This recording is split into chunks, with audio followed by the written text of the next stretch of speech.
ரைசனீன் பற்கடியனீனுடைய பனி ஆவியோடு ஆக்கை புரை புரை கணிய புகுந்து நின்றுருக்கி பொய்யிருள் கடிந்த மெய்ச்சுடரே திரை பெறாமன்னம் அமுதத்தன்கடலே திருப்பெருந்துரை உரை சிவனே உரை உணர்விறந்து நின்று உணர்வதோர் உணர்வே யான் உன்னை உரைக்குமாறு உணர்த்தே.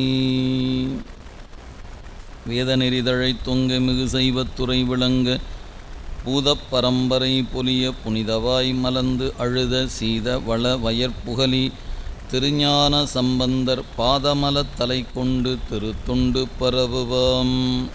திருநாவுக்கு அரசு வல திருத்தொண்டின் நெறி வாழ வருஞானத் தவமுனிவர் வாகீசர் வாய்மை திகழ் பெரு நாமச்சீர் பரவலுருகின்றேன் பேருலகில் ஒரு நாவுக்கு உரை செய்ய உண்ணாமை உணராதேன்.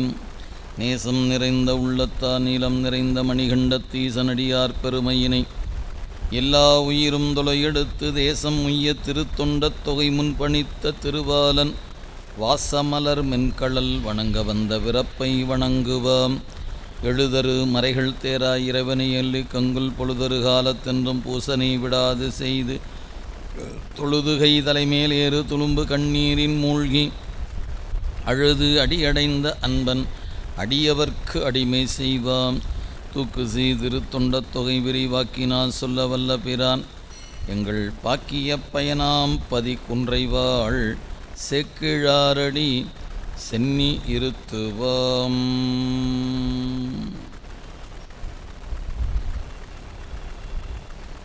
எல்லாமல்ல இறைவனுடைய திருவருட்கருணையும் குருவருளும் முன்னின்று அருள் செய்ய கமல விநாயகர் சத்சங்கத்தின் சார்பாக தெய்வ சேக்கிழார் பெருந்தகை அருளிய திருத்தொண்டர் புராணமாக ஞான நூலினை தொடர்ந்து சிந்திப்பதற்கும் வழிபாடு செய்வதற்கும் வாய்ப்பு கிடைக்கப்பெற்றிருக்கிறது. அவ்வகையிலே குருவருளையும் திருவருளையும் மனமொழி மெய்களாலே வணங்கி வருகின்றிருக்கிற அடியார்களுடைய திருவடிகளை பணிந்து இன்றைய சிந்தனையை சிந்திக்க முற்படுகின்றோம்.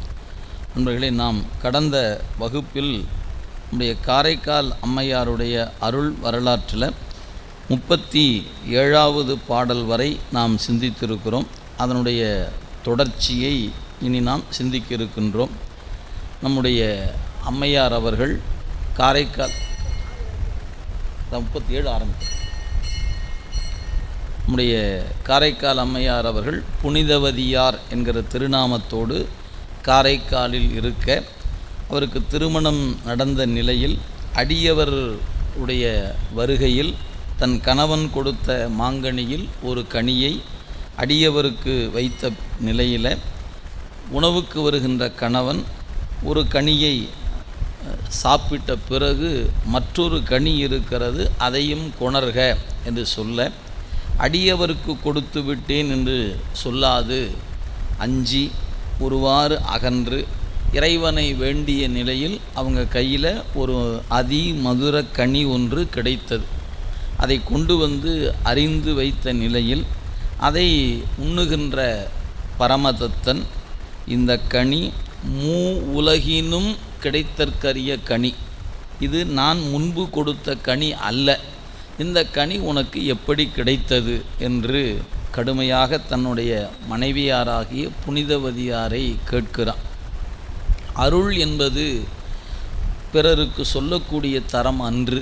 எனவே சொல்லாது அமைதி காக்கணும் ஒருவாறு நினைந்தாலும் கணவனிடத்தில் சொல்லி ஆக வேண்டும் என்ற விதி முன்வந்து நின்றதுனால ஒருவாறு விதிர்ப்புற்று நடந்தவற்றை சொன்னார்கள். ஈசன் அருள் எனக்கு இந்த கனி கிடைத்தது என்று சொல்ல அதை கேட்டுக்கொண்ட அவன் அப்படியானால் எங்கே இன்னொரு கனியை வாங்கி காட்டு என்று சொல்ல இறைவனுடைய திருவருளை நினைந்து, பெருமானே, நீ முன்பு கொடுத்தது கருணை அல்ல, இப்போது நீ கொடுத்தாதான் என்னுடைய கற்பு நெறிக்கு உரியதாக இருக்கும் என்று புனிதவதியார் இறைவனை வேண்ட மீண்டும் ஒரு அதிமதுர கனி ஒன்று அவர் கையில் வந்தது. கொண்டு வந்து கணவன் கையில் கொடுக்குறாங்க. கொடுத்த பொழுதே அந்த மாங்கனி மறைந்து போயிற்று. இவர் சாதாரண பெண் அல்ல, தெய்வத்தன்மை பொருந்தி இருக்கக்கூடிய அணங்கு அப்படின்னு கருதி இவரை விட்டு விலக வேண்டும் என்று கருதியவன் அந்த நினைவிலேயே இருக்கிறான். பிறகு வாணிபம் செய்யும் பொருட்டாக கப்பல் சமைத்து கொண்டு வாணிபத்துக்குரிய பொருளை ஏற்றுக்கொண்டு அயல் தேசம் சென்று வியாபாரத்தை முடித்து கொண்டு மீண்டும் காரைக்காலுக்கு வராமல் பாண்டி நாட்டினுடைய ஒரு துறைமுக பட்டினம் என்று சொல்லக்கூடிய நகருக்கு வந்து வியாபாரத்தை தொடங்கி நல்ல முறையில் வியாபாரம் செய்து வளர்ந்து வந்த நிலையில் அந்த ஊரில் இருக்கக்கூடிய வணிகருடைய ஒரு பெண்ணை அவன் திருமணம் செய்து கொள்கிறான் அப்படிங்கிற ஒரு செய்தியும், அந்த நிலையில் அவன் அந்த மனைவியிடத்தில் அவனுக்கு முன்பே திருமணம் நடந்த நிகழ்வுகளை எல்லாம் எதையும் சொல்லாமல் ஒருவாறு அவனுடைய இல்லற வாழ்க்கை நகர்ந்து கொண்டிருக்கிறது அப்படிங்கிற பாடலோடு நாம் நிறைவு செய்திருக்கிறோம். 37வது பாடல் இன்றைய சிந்தனை சிந்திக்க முற்படுகிறோம். முருகலர் சோலை மூதூர் அதல் முருகமர் சோலை மூதூர் அதன் முதல் வணிகரோடு இருநிதி கிழவன் என்ன எய்திய திருவின் மிக்கு பொருகட்கு கலங்கல் போக்கும் புகழினான் மனைவி தன்பால் பெருகு ஒளி விளக்கு போலோர் பெண் கொடி அரிதில் பெற்றான். அவனுடைய வாணிபம் மென்மேலும் வளர்ந்து வருகிறது. எனவே முருகமர் சோலை மூதூர் அதன் முதல் வணிகரோடு, வாணிபம் செய்யக்கூடிய வணிகரில் முதல் நிலை வணிகன் என்று சொல்லக்கூடிய வண்ணமாக அவனுடைய வியாபாரம் வளர்ந்திருக்கிறது. இருநிதி கிழவன் என்ன, குபேரனை போல செல்வ செழிப்பு அவனுக்கு அமைந்திருக்கிறது. அப்படிப்பட்ட நிலையில் அவருடைய மனைவியார் மணிவயிறு வாய்க்கப்பெற்று ஒரு விளக்கு போன்று ஒரு பெண் கொடியை பெற்று எடுக்கிறார் அப்படின்னு காட்டுகிறார். எனவே பெருகு ஒளி விளக்கு போலோர் பெண் கொடி அரிதிற் பெற்றார் அப்படின்னு காட்டுறார். அப்போ ஒரு செல்வ செழிப்பு மிக்க வாழ்க்கை, அந்த வாழ்வில் ஒரு பெண் குழந்தையை பெற்றெடுக்கிறார்கள். அப்படி பெண் குழந்தையை பெற்றெடுத்த பொழுது மகிழ்ந்து, விளக்கு போன்று இருப்பதனால மகிழ்ந்து அந்த குழந்தைக்கு பெயர் சூட்டணும். என்ன செய்கிறான்னார், மடமகள் தன்னை பெற்று மங்களம் பேணி தான் முன்பு உடன் உறைவு அஞ்சி நீத்த ஒரு பெரு மனைவியாரை தொடர்பு அற நினைந்து தெய்வம் தொழு குலம் என்று கொண்டு தெய்வம் தொழு குலம் என்று கொண்டு கடன்மை அவர் தம் நாமம் காதல் செய் மகவை இட்டான். பரமதத்தன் அந்த பெண் கொடியை, அந்த குழந்தையை பெற்ற நிலையில் அந்த உள் உணர்வில் அவனுக்கு புனிதவதியாரை விட்டு விலகி வந்திருக்கிறோம், நம் வருகைக்காக அவர்கள் அங்கே காத்திருக்கிறார்கள், இதெல்லாம் அவனுக்கு உள்ளுக்குள்ளே கிடக்கக்கூடிய ஒரு நினைவு. எனவே வெளியே யாரிடத்திலும் பேச முடியல, உள்ளுக்குள்ளே இருக்கக்கூடிய அந்த உணர்வு. அதான் சொன்னார், மடமகள் தன்னை பெற்று மங்களம் பேணி முறையான சடங்குகளெல்லாம் செய்து பிறகு உடன் உறைவு அஞ்சி நீத்த ஒரு பெரு மனைவியாரை, ஒப்பற்ற மனைவியாராக இருக்கக்கூடிய புனிதவதியாரை விட்டு விலகி வந்த நிலையில் தொடர்பு அற நினைந்துனர். விட்டுட்டு வந்துட்டான், உடலால் பிரிந்து வந்துட்டான், அறிவில் இன்னும் அந்த தொடர்பு அவனை அச்சுறுத்தி கொண்டே இருக்கிறது. நமக்காக காத்திருக்கக்கூடியவர்கள், தெய்வ நலம் பெற்றிருக்கக்கூடியவர் என்று பலவாறு அவனுக்குள்ளே வெளியே சொல்லிக்கொள்ள முடியாமல் அவன் உள்ளுக்குள்ளே ஒரு நினைவு இருந்து கொண்டே இருக்கிறது. எனவே தொடர்பு அற நினைந்துனர், அதாவது நினையாமல் நினைந்துன்னு சொல்கிறோம் பார்த்திங்களா, தொடர்வர தொடர்ந்து அப்படின்னு சொல்லக்கூடிய தொடர் நமக்கு நிறைய இடங்களில் உண்டு. நினையாமல் நினைந்து, அப்போ தொடர்வர தொடர்ந்துன்னா உடலால் தொடராமல் அறிவால் தொடர்தல், நினைவர நினைதல், நினைக்கிறேன் என்ற நினைப்பில்லாமல் நினைதல் என்பது போல் தொடர்பு அற தொடர்ந்து அப்படின்னர்.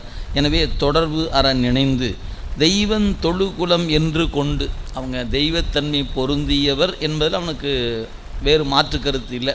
அந்த அச்சம் அவன் உள்ளே இருந்ததுனால அவருடைய திருநாமத்தை இந்த குழந்தைக்கு இட வேண்டும் என்று கருதி அந்த பெண் குழந்தைக்கு புனிதவதி என்கிற திருநாமத்தை சூட்டுகிறான். எனவே கடன்மை அவர் தம் நாமம் காதல் செய் மகவை இட்டான்.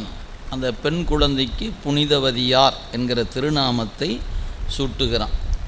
இந்நிலை இவன் இங்கு எய்தி இருந்தனன் இப்பால் நீடும் கன்னி மாமதின் சூழ் மாடக்காரைக்கால் வணிகனான தன்னிகர் கடந்த செல்வ தனதத்தன் மகளார் தாமும் மன்னிய கற்பினோடு மனை அறம் புரிந்து வைக. இங்கே குலசேகரப்பட்டினம் என்கிற மதுரை சார்ந்து தென்னாடு சார்ந்து இருக்கக்கூடிய ஒரு துறைமுக நகரில் இவன் தன்னுடைய இல்லற வாழ்க்கையில் குபேரனை போல செல்வத்தையும் மனைவி மக்கள் என்ற வகையில் ஒரு பெண் குழந்தையும் பெற்று வாழ்ந்து வருகிறான். அவங்க காரைக்காலில் தன்னுடைய கணவர் வாணிபத்துக்காக சென்றிருக்கிறார். இன்னும் தகவல் வரல. எனவே அந்த வணிகர் குலத்துக்கு ஏற்ற முறையில் விளக்கேற்றி வைத்து நாளும் தெய்வத்தை வணங்கி கொண்டு கணவர் வருகைக்காக இல்லறத்தில் இருந்து செய்ய வேண்டிய கடன்களை வழுவாது செய்து வருகிறார்கள் புனிதவதியார். அதான் மனை அறம் புரிந்து வைகனர். அவங்களுடைய நெறிக்கு சொல்லப்பட்ட வண்ணம் தன்னுடைய இல்லற வாழ்க்கையில் அது எப்படிப்பட்டவங்க, கன்னிமா மதிசூல் மாட காரைக்கால் வணிகனான தன்னிகர் கடந்த செல்வ தனதத்தன். இப்போ நீங்கள் இவன் குபேரனை போல் இருக்கிறான்னு இவனை சொன்னார். அவர் நிதிபதி அப்படின்னுடைய நம்ம அங்கே பார்க்கும்போது நம்முடைய காரைக்கால் அம்மையாருடைய தந்தை எப்படிப்பட்ட செல்வம் கொண்டவராக இருக்கிறார் அப்படின்னு கேட்டால் எவ்வளவு இருக்குன்னே அவருக்கு சொல்ல தெரியாது. அவ்வளோ அதான் சொன்னார், தன்னிகர் கடந்த செல்வம். அப்போ மிகப்பெரிய செல்வத்துக்குரியவராக நிற்கிறார் அவருடைய தந்தை.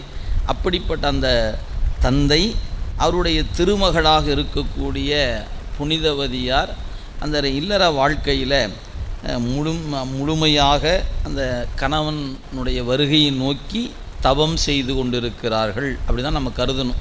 எனவே மாட காரைக்கால் வணிகனான தன்னிகர் கடந்த செல்வ தனதத்தன், செல்வத்தின் மிக்கவனாகிய தனதத்தன் மகளார் தாமும் நிலைபெற்ற கற்பினோடு மனையறம் புரிந்து வைக. இப்போ வாணிபம், இப்போ துறைமுக நகரில் ஒரு கப்பல் வந்திருக்கிறதுனா அன்பர்கள் அனுப்பி நம்ம கணவர் வந்திருக்கிறாரா பார்த்துட்டு வாங்க, இன்றைக்கி 2 கப்பல் வந்ததாக செய்தி சொன்னாங்க.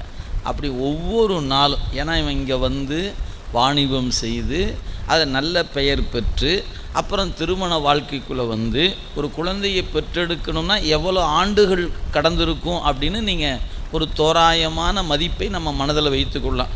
குறைந்தபட்சம் ஒரு 3 to 5 ஆண்டுகள் கடந்திருக்கலாம், இல்லை 10 ஆண்டுகள் ஆகியிருக்கலாம். எவ்வளோ நம்ம கணக்கு சொல்ல முடியல.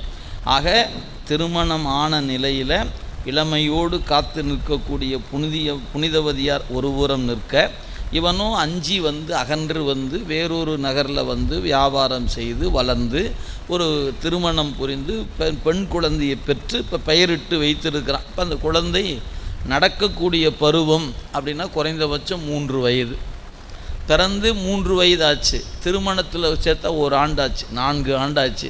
இவன் போகிறேன்னு சொல்லி திரும்பி வருகிற 1 ஆண்டுக்கு வைத்த கூட குறைந்தபட்சம் 5 ஆண்டு காலம் கணவன் வருகைக்காக விளக்கேற்றி வைத்து கொண்டு அந்த தெய்வத்தை நம்பி வணங்கி கொண்டு தன் இல்லற கடன்களை முழுமையாக செய்து கொண்டிருக்கிறார்கள் புனிதவதியார். எவ்வளவு பெரிய, உங்களுக்கு ஓராண்டு என்பது பெரிதாக தெரியாது.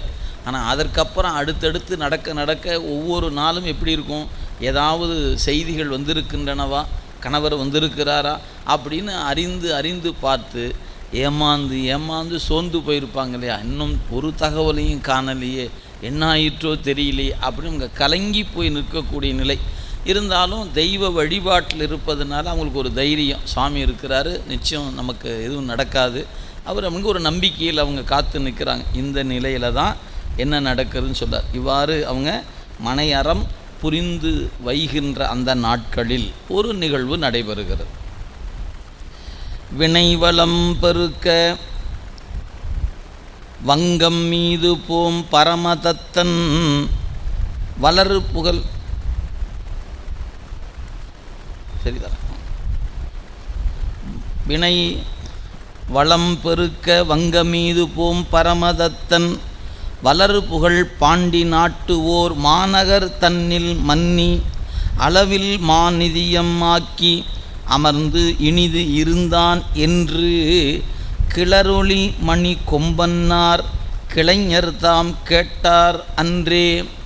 இப்போ ஒரு 5 ஆண்டுகள் கடந்த நிலையில், இதெல்லாம் நான் சொல்வது தோராயமாக, நமக்கு இதில் சேக்கிழார் காலத்தெல்லாம் சொல்லலை, நம்ம ஒரு தோராயமாக ஒரு 5 ஆண்டு என்பது நம்ம அளவுக்கு வச்சுக்கிறோம், அவ்வளோதான். அப்படி ஒரு 5 ஆண்டுக்கு மேலாக கடந்த நிலையில் வாணிபத்துக்கு சென்ற பரமதத்தன், அதாவது இவருடைய கணவர், அந்த வாணிபத்தில் கூடிய வியாபாரிகள் இடம் விட்டு இடம் பெயர்ந்து கொண்டே இருப்பாங்க. அப்படி இருக்கக்கூடியவர்கள் சில வணிகர்கள் அங்கே குலசேகரப்பட்டின நகருக்கு சென்று பரமதத்தனை பார்த்துருக்கிறாங்க. அப்போ இவர் தனதத்தனுடைய மருமகனாயிற்றே அப்படின்ற நிலை. அப்புறம் அங்கே இருக்கவங்க சொன்னாங்க, இவர் தாங்க நம்ம ஊரில் பெரிய வணிகர், இவர் ரொம்ப ரொம்ப நல்லா வியாபாரம் செய்துட்ருக்கிறாரு, வீடு ஒரு அழகான பெண் குழந்தை கூட இருக்குது. இதெல்லாம் சொல்லும்போது கேட்கக்கூடியவர்கள் அதிர்ச்சிக்கு உள்ளாகிறார்கள்.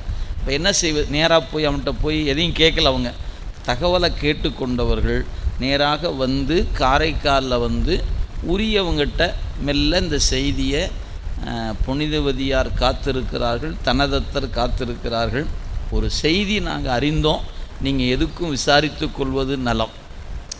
எடுத்துனே போய் இப்படி ஆயிடுச்சு அப்படி ஆயிடுச்சுன்னு சொல்லலை, சுற்றத்தார்கள்ட்ட மெல்ல சொன்னாங்க. இப்படி ஒரு செய்தி சொல்லப்படுகிறது.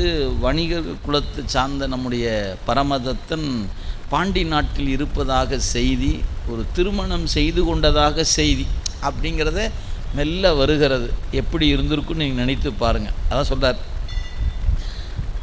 விளை வளம் பெருக்க, அதாவது நான் வியாபாரத்தை பெருக்கப் போகிறேன் என்று சொல்லிக்கொண்டு வங்கம் மீது, கடல் மீது போம் பரமதத்தன் வளரு புகழ் சொல்லார் பாண்டி நாட்டு ஓர் மாநகர். இப்போ கூட அந்த குலசேகரப்பட்டினங்கிற பேரை குறிக்கல சேக்கிழார் பெருமாள், ஓர் வணிகருக்குரிய நகரம், ஆனால் மாநகர் தன்னில் மன்னி அங்கே நிலை பெற்று அளவில் மாநிதியமாக்கி. இப்போ எப்படி இருக்கிறான்? குபேரனை போல் இருக்கிறான்னு சொன்னார் இல்லைங்களா? அளவில் மாநிதியம் ஆக்கி அமர்ந்து இனிது இருந்தான். இங்கே புனிதவதியார் கவலையோடு இருக்கிறாரு, தன்னுடைய பெண்ணுடைய கணவனை இன்னும் காணலையேன்னு தனதத்தரும் கவலையோடு இருக்கிறார். இப்படி இவங்க கவலையோடு இருக்கிற சூழலில் இவனும் மகிழ்ந்திருக்கிறான் அப்படிங்கிற காட்சியை நம்ம காட்டுகிறார். மகிழ்ந்திருந்தான் என்று கிளரொளி மணி கொம்பன்னார், அதாவது சுற்றத்தார்கள் வழியாக கிளைஞர்தாம் கேட்டார். அப்போ உறவு முறையில் சில வணிகர்கள் இவ்வாறு இருக்கின்றான் என்ற செய்தியை அறிந்தார்கள். அறிந்தவங்க என்ன பண்ணாங்க? நேராக வந்து தனதத்தனிடத்தில் எடுத்து சொல்லுகிறார்கள். உடனே அவர் என்ன பண்ணியிருப்பார்? பாட்டை பாருங்க. அம்மொழி கேட்டபோதே அனங்கனார் சுற்றத்தாரும், அம்மொழி கேட்டபோதே அனங்கனார் சுற்றத்தாரும் நம்மொரு கிளைஞர் போக்கி அவன் நிலை தாமும் கேட்டு மம்மர்கொள் மனத்தராகி மற்றவன் இருந்த பாங்கர் கொம்மை வெம் முளையினாரை கொண்டு போய் விடுவது என்றார். செய்தியை வேகமாகவும் ஆழமாகவும் பதிவு செய்கிறார் சேக்கிழார் பெருமான். சில வணிகர்கள் வந்து தனதத்தனிடத்தில் சொன்னாங்க. சொன்ன உடனே தனது நம்பிக்கைக்குரிய ஆட்களை அவங்க சொன்ன ஊருக்கு அனுப்புகிறான் தனதத்தன். அப்படி அனுப்பி அவங்க போனாங்க, பார்த்தாங்க, விசாரித்தாங்க. ஆம், நாம் கேள்விப்பட்ட செய்தியெல்லாம் உண்மைதான், ஒரு வணிகர் குலத்தில் பெண்ணை மணந்து ஒரு பெண் குழந்தையோடு வாழ்ந்து கொண்டு இருக்கிறான் என்பதை நம்பிக்கைக்குரியவர்கள் வந்து சொல்லியாச்சு. ஒரே 2 வரியில் செய்தி கேட்டாச்சு, போயாச்சு, விசாரித்தாச்சு, செய்தி வந்து சொல்லியாச்சு. இந்த செய்தி சேக்கிழார் விரிக்கவே இல்லைங்க. அவ்வளோதான் சொன்னாங்க. விசாரிக்கப்பட்டது. அந்த உண்மையை சொன்ன உடனே தனதத்தர் கலங்கி போகிறார். மம்மர்கள் மனத்தராகி, அந்த சொல் பார்த்திங்கன்னா துன்பம் துயரம் அப்படிங்கிற சொல்ல பயன்படுத்துகிறார். எனவே கிளைஞர் போக்கி அவன் நிலை தாமும் கேட்டு, சுற்றத்தாரை அனுப்பிய நிலையில் அவங்க கேட்டு சொன்னாங்க, ஆம் நாம் கேள்விப்பட்ட செய்தி உண்மைதான், அவன் வேறொரு பெண்ணோடு வாழ்ந்து வருகிறான் அப்படின்னு சொன்ன உடனே பெரும் துயரத்தை அடைந்தார். யார்? தனதத்தர் சொல்லார். மம்மர்கள் மனத்தனாகி. இப்போ ஒரு ஆலோசனை நடந்திருக்குமா இல்லையா? சிந்திச்சு பாருங்களேன். தன்னுடைய உறவினர்கள் புனிதவதியாரை அதுக்குள்ளே கொண்டு வந்திருப்பாங்களா இல்லையான்னு தெரியல. ஏன் இன்றைய காலமாக இருந்தால் சொல்லிடலாம், கண்டிப்பாக ஏம்மா நீ என்னம்மா கருதுகிற அப்படின்னு கூப்பிட்டு கேட்குற காலம் இல்லை அந்த காலம். அங்கெல்லாம் திரைக்கு பின் நிற்கிற காலம் மாதிரி முன்னே வரமாட்டாங்க. அப்படி தான் ஒரு காலச்சூழல். இப்போ பெரியவங்கெல்லாம் சேர்ந்து ஆலோசிக்கிறாங்க, என்ன பண்ணலாம் அப்படின்னாரு. என்ன செய்வது? அவன் வேறொரு திருமணம் செய்து கொண்டான் என்று அறிந்த பிறகு இப்போ நாம் என்ன பண்ணலாம் அப்படிங்கும்போது ஒரு கடினமான முடிவை எடுக்கிறாங்க சுற்றத்தார்கள். சிந்தித்து பார்க்கணும்.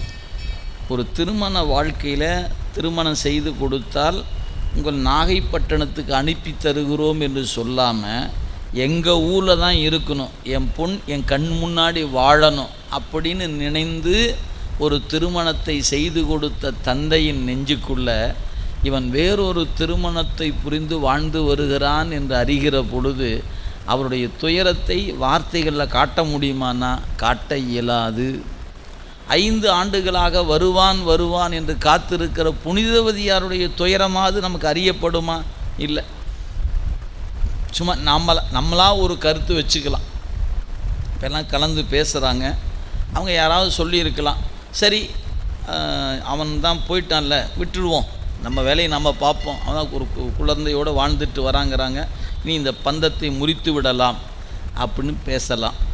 இல்லை அவன் மீது அரசன்கிட்ட சொல்லி வழக்கு தொடுத்து அவன் என்ன பண்ணுறான் பார்த்தரலாம் இரு அப்படின்னு கருதலாம். ஏன்னா அன்றைக்கி அரசு தானே இருந்துச்சு, எனவே இப்படி பண்ணிட்டானே மாதிரி சொல்லலாம்.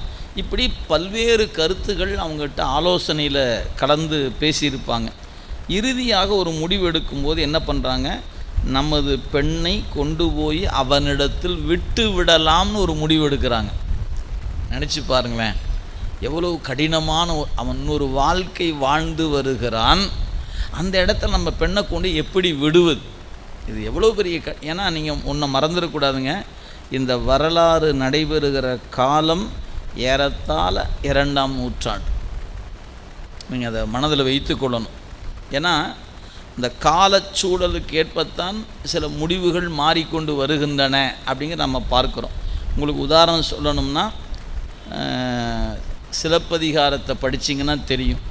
கோவலன் மாதவியோடு தொடர்பு கொள்கிறான் என்று அறிந்த பிறகு கண்ணகி எதுவும் பேசலை, அவன் இருக்கிறான். திரும்பி ஒரு கட்டத்தில் அவன் திரும்பி வீட்டுக்கு வரான். வரும்பொழுது அவன் சொல்லுகிறது என்ன சொல்கிறான், இது இனிமேல் நாம் பூம்புகாரில் வாழ வேண்டாம், நாம் வேறொரு நகருக்கு சென்று வாழலாம், நம்ம வா போகலான்னு. கண்ணகி ஏன் போகணும், வேண்டாம் நம்ம இங்கேயே இருப்போம் அப்படின்னு சொல்லவே இல்லை, மறுத்து பேசவே இல்லைங்க. ஒரு வார்த்தை மறுத்து பேசவே இல்லை. சரி அப்படின்னு போகிறான். இப்போ நீங்கள் என்ன புரிஞ்சுக்கணும், அவன் இன்னொரு பெண்ணோடு தொடர்பு கொண்டு வாழ்ந்து திரும்பி வந்திருக்கிறான். அப்படி வரும்போது இப்படி இந்த வாழ்க்கை வாழ்ந்த நீ என் வீட்டுக்கு நீ வராதன்னு சொல்லணும். அதை சொல்லலை. ஏன்? அந்த காலம் அதை ஏற்றுக்கொள்கிற காலமாக இருந்தது என்பதை நம்ம கருத்தில் வச்சுக்கணும். அப்படி வைத்து கொண்டு புரிஞ்சால் தான் இந்த இடம் நமக்கு புரியும். அப்போ இன்னொரு திருமணம் ஒரு குழந்தையோடு இருக்கிறான்னு தெரிந்தும் இந்த சுற்றத்தார்கள் தனது மகளை, எப்படி செல்வ செழிப்பில் மிக்க இருக்கிற இந்த மகளை அங்கே கொண்டு விட்டால் ஒரு மதிப்பு இருக்குமா?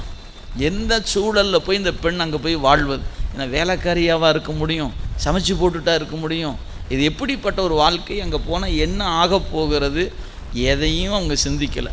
கணவன் இருக்கும் இடத்தில் இவளிடம் குழந்தை இருப்பது தான் சரி, விட்டுறலாம் இப்படிங்கிற இடத்துக்கு அவங்க நகர்றாங்கன்னா அவங்க உள்ளத்தில் எத்தனை போராட்டம் நடந்திருக்கும், எவ்வளவு கடினமான ஒரு முடிவை எடுக்கிறாங்கன்னு நம்ம பார்க்கணும். ஒருவேளை நம்ம சிந்திக்கிறோம், இப்போ புனிதவதியார்கிட்ட ஏம்மா இப்படி இருக்குது, என்னம்மா பண்ணலாம், அவங்க சொல்லியிருக்கலாம் இல்லையா, என்னை கொண்டு அவர்கிட்ட விட்டுடுங்கப்பா அப்படின்னு கூட அம்மா சொல்லியிருக்கலாம் இல்லையா. புனிதவதியாராகிய அவர்கள், ஏன்னா அவங்களுடைய காலம் அப்படி ஒரு காலமாக இருந்துச்சு, அதனால் அவங்க என்ன கருதி இருக்கலாம், என்னை கொண்டு அவர்கிட்ட விட்டுடுங்க அப்படின்னு சொல்லும் பொழுது, சரி நீ சொல்லுகிறா என்பதற்காக நான் கொண்டு உன்னை விடுறேன் அப்படின்னு தந்தையார் முடிவெடுத்துக்கலாம் இல்லையா. இதெல்லாம் யார் சொன்னாங்க, என்ன முடிவெடுத்தாங்கன்னு சேக்கிழ விரித்து நமக்கு சொல்லலை. சுற்றத்தார் அறிந்தார்கள், உண்மை என்று தெரிந்தவுடனே இவரை கொண்டு போய் அவனிடத்தில் விட்டு விடுவதென்று முடிவு செய்தார்கள்ட்டார். இந்த முடிவை எடுக்கப்படுவதற்கு புனிதவதியாருடைய கருத்து இருக்கிறதா இல்லையா தெரியல. ஒருவேளை அவங்க வேண்டான்னு கருதி இருந்து புனிதவதியா இல்லைப்பா நான் அவர் கூடவே போய் இருக்கிறேன் அப்படின்னு கருதி இருந்தால் வேறு வழி இல்லை, சரி போமா என் பொண்ணு நினைக்கிறா கொண்டை விட்டுடுவோம் அப்படின்னு நினைக்கலாம் இல்லையா. இப்படி பல்வேறு வகையான சிந்தனைக்கு அது இடம் கொடுத்துருக்கிறது. இதில் எது என்பது நமக்கு தெரியாது.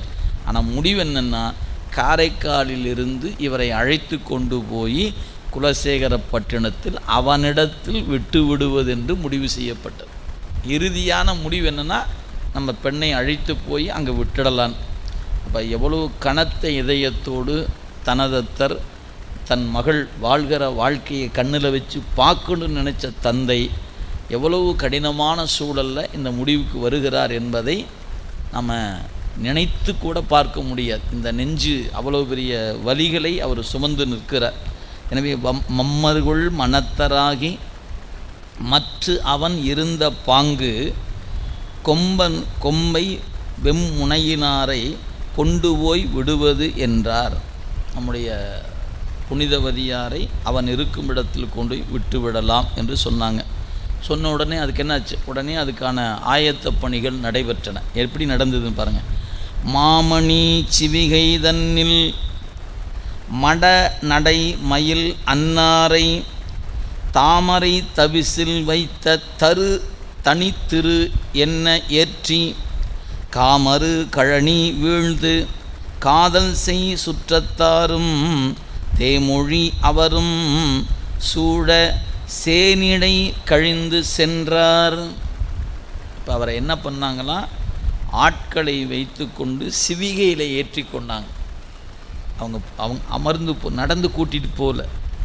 புனிதவதியாரை எப்படி கூட்டிகிட்டு போகிற, மாமணி சிவிகை தன்னில் மட நடை மயில் அன்னாரை. மடம்னா இளமை, ஏன்னா இப்போ தான் 12 ஒரு 5 வருஷம் ஆயிருக்குன்னா 17 ஆண்டு இருக்கலாம்.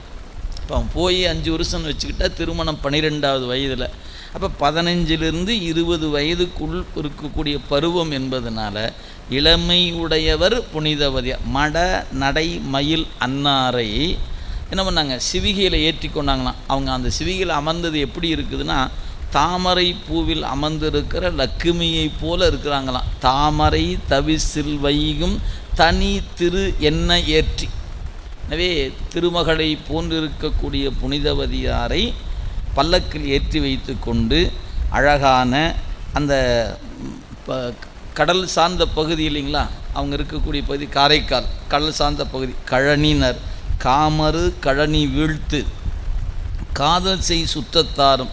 எனவே அந்த நீர் சூழ்ந்திருக்கிற பகுதியை கடந்து சுற்றம் உடன் வர, அன்புடைய சுற்றம் உடன் வர, தேன் போன்று மொழி பேசுகின்ற நம்முடைய புனிதவதியாரை பல்லக்கில் சுமந்து கொண்டு அந்த பகுதியை கடந்து சென்று கொண்டிருக்கிறார்கள் குலசேகரப்பட்டினத்தை நோக்கி.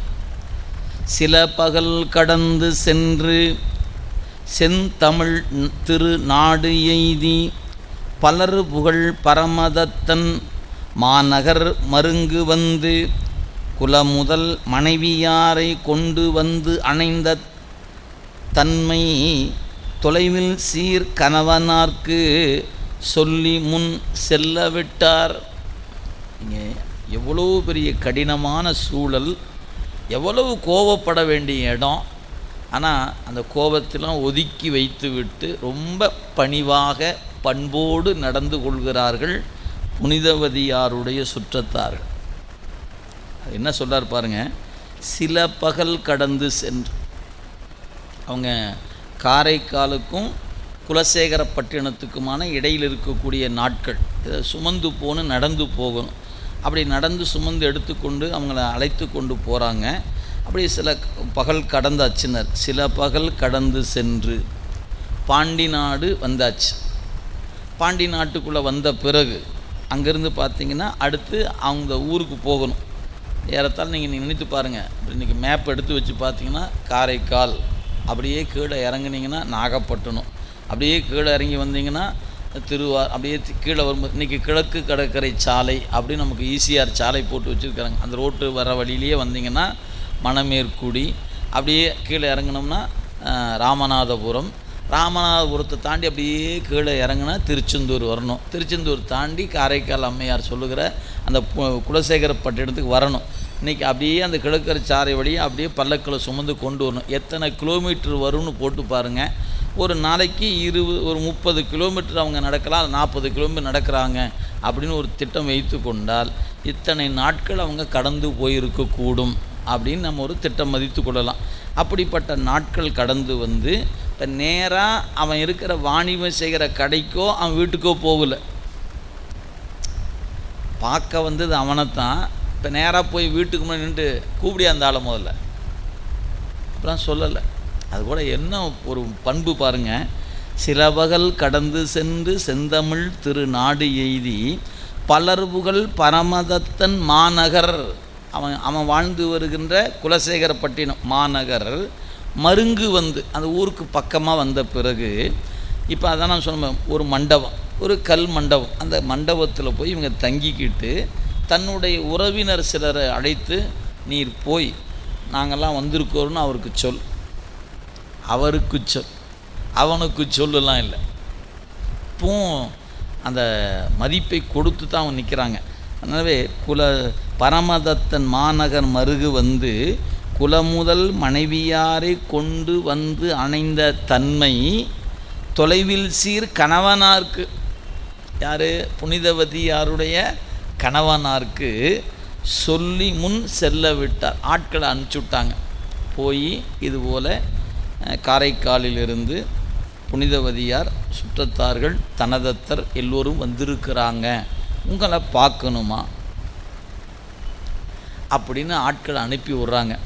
அந்த ஆட்கள் நேராக போய் அவன் வியாபாரம் செய்கிற இடத்துல போய் சொல்கிறாங்க, வந்தவர் அணைந்த மாற்றம் கேட்டலும் வணிகன்தானும் சிந்தையில் அச்சம் எய்தி செழு மனம் பின்பு செய்த பைந்தொடி தனையும் கொண்டு பயந்த பெண் மகவினோடு முந்துரச் செல்வன் என்று மொய் குழலவர் பால் வந்தான்.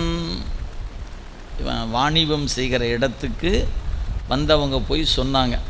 சொன்ன உடனே அவன் அறிவுக்குள்ள அச்சம் வந்ததுனர். மற்ற மாற்றம் கேட்ட மாத்திரத்தினர் வந்தவர் அணைந்த மாற்றம் கேட்டலும் வணிகன் தானும், அவங்க சொன்ன செய்தியை கேட்ட மாத்திரத்தில் வணிகன் சிந்தையில் அச்சம் எய்தி, அவனுக்கு ஒரு இயல்பாக ஒரு அச்சம் வந்தது. ஏன், இந்த உண்மைத்தானே எவ்வளோ நாள் மறைச்சி வச்சுருந்தோம். இப்போ இங்கே இருக்கிற ஆட்கள் கேட்பாங்களே, ஐயோ உனக்கு ஏற்கனவே கல்யாணம் ஆயிடுச்சா, உனக்கு அதை நீ மறைச்சி வச்சுட்டியான்னு ஒரு கேள்விக்கு பதில் சொல்லணும். ஒருவேளை அன்றைய காலம் அதை ஏற்கிற காலமாக இருக்குமானால் அது ஒன்றும் சிக்கல் இல்லாத ஒன்று, அப்படிங்கிற நிலையில் ஒன்றும் சிரமம் இல்லை. அதனால் திருமணம் ஆயிடுச்சுன்னு சொல்லலையே அப்படின்னு ஒரு கேள்வி இருக்கிறது. எனவே மனதுக்குள்ளே ஒரு அச்சம் இருக்குது, இவங்களை எப்படி எதிர்கொள்வது, அப்புறம் இவங்களை எப்படி எதிர்கொள்வது, ரெண்டுமே இப்போ சிக்கலுக்குரிய இடம். எனவே அச்சம் கொண்டு அடுத்து என்ன பண்ணார், ஒரு முடிவு பண்ணிட்டான். என்னென்னு, நான் தனியாக போகக்கூடாது, நேராக போய் இந்த திருமணமான பெண்ணையும் பெற்றெடுத்த குழந்தையும் அழைத்து கொண்டு போகலான்னு முடிவு பண்ணிட்டான். நேராக வீட்டுக்கு போகிறான். மனைவியார்கிட்ட சொல்லித்தான் கூட்டிகிட்டு வந்திருக்கணும். என்னென்னு, இதுபோல் நான் உன்கிட்ட ஒரு உண்மையை சொல்ல மறைச்சிட்டேன், இப்படி நடந்திருந்தது, இப்போ அவங்க வந்திருக்கிறாங்களாம், நீ வா கூட. அவங்க எதுவும் பேசுறதுக்கு வழி இல்லை. சரி அப்படின்னு குழந்தையை கூட்டிட்டு அவங்க 3 பேருமாக எங்கே வந்துட்டாங்க, தங்கி இருக்கிற இடம் நோக்கி வணிகன், அவனுடைய மனைவி, குழந்தையோடு 3 வராங்க. வந்து நிற்கும்போது எல்லாரும் அமர்ந்திருக்கிறாங்க. அந்த அரங்கத்தில் எல்லாரும் அமர்ந்திருக்கிறாங்க. அப்படி தொலை தூரத்தில் இவன் வருகிறான். எப்படி இருக்குங்க காரைக்கால் அம்மையார் புனிதவதியாருடைய நெஞ்சத்தில் எப்படி ஒரு தவிப்பு இருக்கும், ஒரு அச்சம், எல்லாம் கலந்த ஒரு கலவை. அவங்க ஒரு ஓரமாக அப்படி இருந்தவங்க அவன் வருகையை பார்க்கும்போது ஒரு ஓரமாக எழுந்து நின்று நிற்கிறாங்க. ஒரு அந்த மரியாதை நிமித்தம் அப்படியே அவங்க எழுந்து நிற்கிறாங்க. இங்கே வந்து அவன் என்ன செய்கிறான் அப்படின்னு பாருங்கள். தானும் அம்மனைவியோடும் தளர்நடை மகவினோடும் மான் இளம் பிணைபோல் நின்ற மனைவியார் அவங்க உட்கார்ந்துருக்கல, நின்ற மனைவியார் அடியில் தாழ்ந்தே யாம் உனது அருளால் வாழ்வேன் இவ் இளம் குலவிதானும் பான்மையால் உனது நாமம் என்று முன் பணிந்து வீழ்ந்தான். அவன் எதுவுமே பேசலை. எல்லாரும் உட்கார்ந்து இருக்கிறாங்க, இவங்க எழுந்து ஒரு ஓரமாக நிற்கிறாங்க. வருகிறவன் நேராக வந்தான், புனிதவதியார்கிட்ட போனான், தன் மனைவி குழந்தையோடு நீட்டி விழுகிறான். அங்கே பார்க்குற எல்லாருக்கும் அதிர்ச்சியாக இருக்கிறது. என்ன அதிர்ச்சி? திருக்குறளில் தெய்வம் தொழால் கொழுநன் தொழுது எழுவல் அப்படின்னு பெண்ணை பற்றி சொல்லும்போது ஒரு குறிப்பு உண்டுங்க. அப்படிப்பட்ட அந்த பெண் பெய் என்று சொன்னால் மழை பெய்யும். இது வள்ளுவ பெருமான் சொன்ன செய்தி. அப்போ தெய்வத்தை கூட தொழாது இருப்பா, கணவனை தொழாமல் இருக்க மாட்டா அப்படின்னு ஒரு வரிகள் வருது. அந்த நிலை தான் அன்றைய காலம். அதனால் இப்போ என்னாச்சு, கணவனை மனைவி வணங்குதல் என்பது வழக்கமாக இருக்கக்கூடிய ஒன்று. என்னையா புதுசாக இருக்குது, இவன் போய் மனைவியார் காலில் போய் விழுகிறானே அப்படின்னு அங்கே இருக்க எல்லாத்துக்கும் அதிர்ச்சி. அவங்களுக்கு வேறு அதிர்ச்சி இல்லை, ஒரு கணவன் மனைவியை வணங்குவது அதிர்ச்சியாக இருக்கிறது. அதான் சொன்னார்.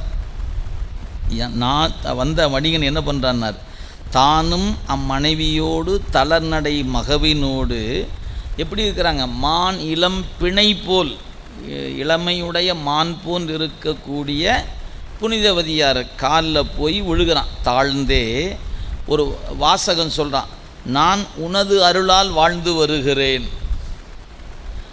உனது அருளால் வாழ்ந்து வருகிறேன், இந்த குழந்தைக்கு உமது பெயரைத்தான் வைத்திருக்கிறேன் அப்படின்னு காலை விழுந்து கும்பிட்டு சொல்கிறான். சுற்றமெல்லாம் திகைத்து போய் நிற்கிறது. அவங்க அதை விட பயந்து போய் நிற்கிறாங்க. யார்? புனிதவதியார் இதை எதிர்பார்க்கலை. காலில் வந்து விழுவாங்கிறத அவங்க சிறிதும் எதிர்பார்க்கலை.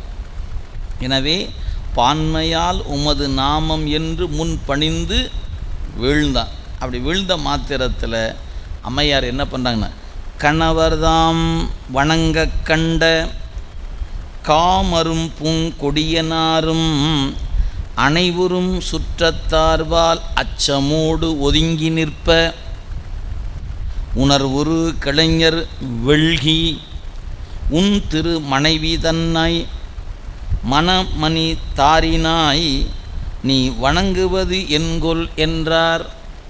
இவன் காலில் விழுந்த உடனே அவங்க அச்சப்பட்டு ஒருவாறு நகர்ந்து தன் சுற்றத்தாருடைய பின்னாடி போய் அப்படியே நின்றுக்கிட்டாங்களாம்.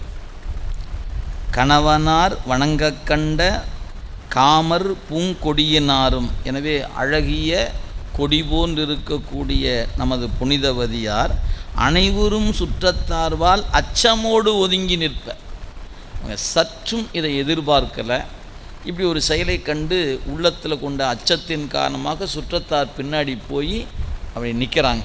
அப்படி நின்ற நிலையில் அங்கே இருக்க சுற்றத்தார்கள் பார்த்து கேட்குறாங்க, எப்பா இது என்ன புதிதாக ஒன்று இருக்கிறது, நீ என்ன உன் மனைவியின் காலில் விழுந்து வணங்குகிறாய், வணிகருக்குடைய அடையாளமானை அணிந்திருக்கின்ற வணிகனே, நீ உன் மனைவியின் காலில் விழுந்து வணங்குவது என்ன செயல் இது அப்படின்னு அவங்க கேட்குறாங்க.